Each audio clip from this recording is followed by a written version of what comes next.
Memang setiap Asma'ul Husna, setiap nama Allah memiliki makna tersendiri. Bahkan kalau kita memperhatikan dalam Al-Quran, banyak innallaha sami'un alim, ada juga sami'un basir, ada sami'an alima, sami'an basira, ghafuran rahima, dan semua memiliki makna tersendiri. Salah satu contoh sederhana, kalau kita misal artikan kata asy-syakur, alladhi yu'til ajral kathir bil amalil qalil. Bukan hanya Allah maha mensyukuri, tapi Allah membalas dengan amalan yang sedikit dengan pahala yang banyak. Itu salah satu arti dari syakur. Termasuk al-ghafur.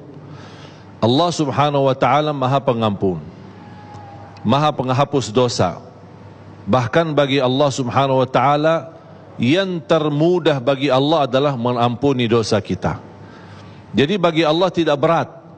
Bagaimana kita menyikapi nama-nama Al-Ghafur, sama kita juga tidak berat mengampuni dan memaafkan orang lain dengan tulus hati dan ikhlas. Sebagaimana bagi Allah subhanahu wa ta'ala sangat mudah untuk mengampuni dosa-dosa kita. Seberapapun dosa kita, sebesar apapun dosa kita, kalau kita selalu ingat Rabbighfirli, Allahumma ghfirli, dengan kata ghafur, Allah subhanahu wa ta'ala, dengan apa yang kita yakini dari makna kalimat ini, Allah subhanahu wa ta'ala pasti akan mengampuni dosa-dosa kita. Beda sama orang yang berbuat dosa dan maksiat, tapi dia merasa tidak bakal diampuni. Atau ada orang melihat saudaranya dalam berdosa, saudaranya jatuh dalam perbuatan maksiat, dan dia merasa, aku sudah nasihati berapa kali, tapi orang itu tidak mau berubah. Orang ini tidak mau bertaubat. Sampai satu saat dia berkata, kamu tidak bakal diampuni Allah. Oh, ini bahaya. Ini sudah istilahnya ikut campur dengan nama Allah subhanahu wa ta'ala Al-Ghafur. Allah subhanahu wa ta'ala hanya menghendak siapa yang diampuni dan siapa yang diazab. Siapa yang Allah mau maafkan, siapa yang tidak dimaafkan. Itulah alasan orang-orang yang sebagaimana Rasulullah SAW pernah menceritakan, ketika ada orang salih yang melihat saudaranya selalu dalam berbuat dosa maksiat, dan dia nasihatinya berapa kali, tapi tidak ada berubah. Besok bertemu lagi, masih berbuat dosa maksiat. Sampai yang ketiga kali, dia sudah berani berkata, Allah tidak bakal ampuni dosamu. Allah subhanahu wa ta'ala disitulah marah. Dan Allah subhanahu wa ta'ala berkata, man hadzal ladzi yata'allahu alai, siapa yang menjadikan dirinya Tuhan atasku? Akulah yang mengampuni dosa-dosa hambaku.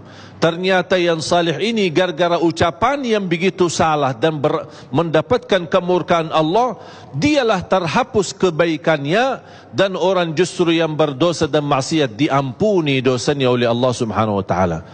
Hati-hati dalam kata Ghafur, itu sudah kita yakini Allah subhanahu wa ta'ala mengampuni dosa kita. Dan tidak boleh ketika kita memohon ampun disertai dengan rasa putus asa, atau ada istilah bisikan hati, ada Allah mau ampuni enggak? Allah berkenan ampuni dosa enggak? Berarti kita belum meyakini kalimat Al-Ghafur. Allah subhanahu wa ta'ala maha pengampun. Saya ada cerita jamaah sekalian, kesempatan untuk kita menhayati, dan saya yakin semuanya hafal 3 ayat terakhir suratul Baqarah. Betapa besarnya Allah subhanahu wa ta'ala menunjukkan ampunannya dan kasih sayangnya Allah subhanahu wa ta'ala kepada kita. A'udzu billahi minasy syaithanir rajim. Bismillahirrahmanirrahim. Lillahi ma fis samawati wa ma fil ard. وَإِن تُبْدُوا مَا فِي أَنفُسِكُمْ أَوْ تُخْفُوهُ يُحَاسِبْكُمْ بِهِ اللَّهُ فَيَغْفِرُ لِمَن يَشَاءُ وَيُعَذِّبُ مَن يَشَاءُ وَاللَّهُ عَلَى كُلِّ شَيْءٍ قَدِيرٌ. Ketika turun ayat ini, para sahabat yang mengerti bahasa Al-Quran, memahami isi kandungan Al-Quran, cukup mulianya mereka adalah guru mereka Nabi Muhammad sallallahu alaihi wasallam. Betapa berat dari makna lillahi ma fis samawati wa ma fil ard. Cuba bayangkan kalau kita hayati dalam ayat ini. Wa in tubdu ma fi anfusikum aw tukhfu yuhasibukum bihillah.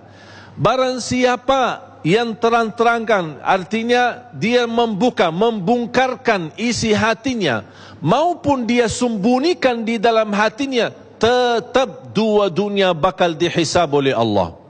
Dua-duanya bakal dihisab oleh Allah.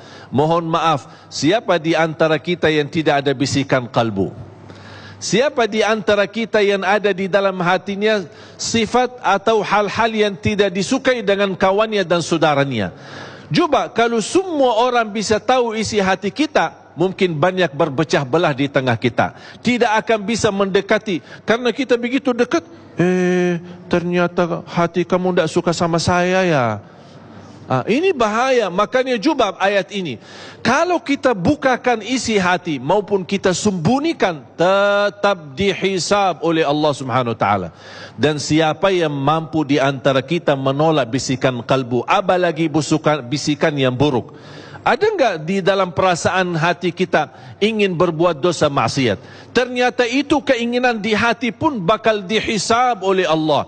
Bisa jadi fayaghfiru liman yasha, bisa jadi wa yu'adzibu man yasha. Gara-gara bisikan ini bisa diampuni dan juga bisa diazab. Wallahu ala kulli syai'in qadir. Allah maha mampu atas segala sesuatu, termasuk bisikan kalbu. Sahabat menuluh datang kepada Rasul, ya Rasulullah, gimana ini ayat ini? Berat, tak mampu kita. Bagaimana sikap kita terhadap ayat ini? Semua termasuk apa yang kita fikirkan, apa yang kita bisikan dalam hati, bakal dihisab oleh Allah. Kayaknya berat ya Rasulullah. Rasulullah SAW hanya menikapi satu, sami'na wa ata'na, sami'na wa ata'na, sami'na wa ata'na. Dan masih para sahabat menuluh menyampaikan kepada Rasulullah SAW, dan Rasul tidak melebihi dengan kata sami'na wa ata'na, sampai mereka mengikuti Nabi Muhammad sallallahu alaihi wasallam. Sami'na wa ata'na, sami'na wa ata'na, sampai mereka benar-benar meyakini dan menerima walaupun begitu berat yang dihadapi oleh mereka, tapi mereka menerima, menunjukkan kepada Allah bagaimana sami'na wa ata'na, kami sami'na, mendengar perintahmu ya Allah, dan kami bertaat kepadamu.